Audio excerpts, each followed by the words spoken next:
लोग चूज करो जो आप ही की बात करेंगे ना, आप ही के लोगों में से। सड़क पे कोई वहां से आएगा आयोग से, क्या बात होगी? लास्ट रात में आपने देख लिया कि कोई बात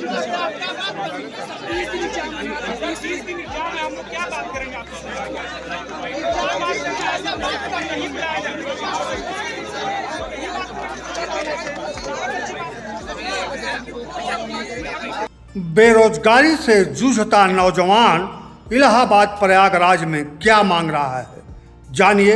उसके ऊपर लाठी क्यों चलवाई जा रही है, यह भी जानिए। आखिर वह बेरोजगार नौजवान कौन है? ठाकुर बाभन लाला बनिया डोम धरिकार हरिजन मुसहर क्या है? हिंदू मुस्लिम? हमारे समझ से तो सभी हैं। प्रयागराज उत्तर प्रदेश में प्रतियोगी छात्र उग्र हैं। प्रशासन लाठी भाज चुकी है, आयोग अडिग है। परीक्षा 2 दिन में ही होगी, राजनीति चालू है। पूर्व मुख्यमंत्री अखिलेश यादव एक्स पर लिख रहे हैं, योगी बनाम प्रतियोगी। उन्होंने चलवाया लाठी डंडा, नौकरी नहीं है जिनका एजेंडा। अखिलेश यादव का यह एक्स पर आया हुआ ट्वीट है। वहीं उत्तर प्रदेश के उप मुख्यमंत्री केशव मौर्य छात्रों की मांग को गंभीर मानते हैं और आयोग से उचित हल निकालने को कहा है, लेकिन आयोग कोई हल नहीं निकाल पाएगा। छात्रों की मांग है कि पीसीएस और एआरओ की परीक्षा एक साथ कराई जाए। आयोग अड़ा है कि पीसीएस 2024 प्रारंभिक और एआरओ 2023 प्रारंभिक परीक्षा 2 दिवस में ही कराया जाएगा। छात्रों की मांग है कि निजी विद्यालयों को केंद्र ना बनाया जाए। वहीं मानकीकरण प्रक्रिया पर भी छात्र विरोध कर रहे हैं। नवंबर 2024 का यह वह दौर है जब उत्तर प्रदेश के साथ ही केंद्र में भी भाजपा की सरकार है, और यह वही भाजपा की सरकार है वन नेशन वन इलेक्शन जैसी विचार ला रही है या लाना चाहती है। यहाँ उत्तर प्रदेश में एक आयोग है जो एक नौकरी की परीक्षा एक दिन में कराने में लाचार है।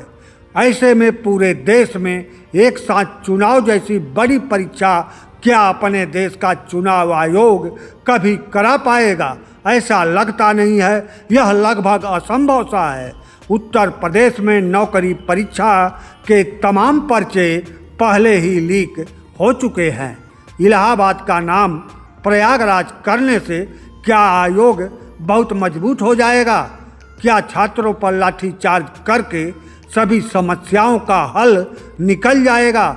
भाजपा की यह वही सरकार है जो तमाम विरोध प्रदर्शन के बावजूद युवाओं छात्रों को सेना में अग्निवीर बनाने पर मजबूर कर दिया। यह भाजपा सरकार की सफलता नहीं थी, बल्कि युवाओं और नौजवानों की लाचारी थी। ठीक अग्निवीर की तरह प्रयागराज में जमे छात्र अंत में आयोग के शर्तों के मुताबिक 2 दिन में परीक्षा देंगे। यह भी भाजपा सरकार की सफलता नहीं होगी, नौजवानों की लाचारी ही होगी। भाजपा सरकार एकमात्र चुनाव जीतने के एजेंडे पर लगातार चल रही है और सफल भी हो रही है।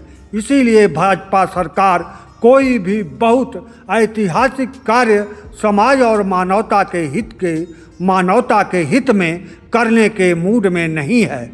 भाजपा सरकार वोटिंग मुद्दों के ऐतिहासिक कार्य, राम मंदिर निर्माण, धारा 370 जैसे खोल से अब बाहर आ ही नहीं सकती।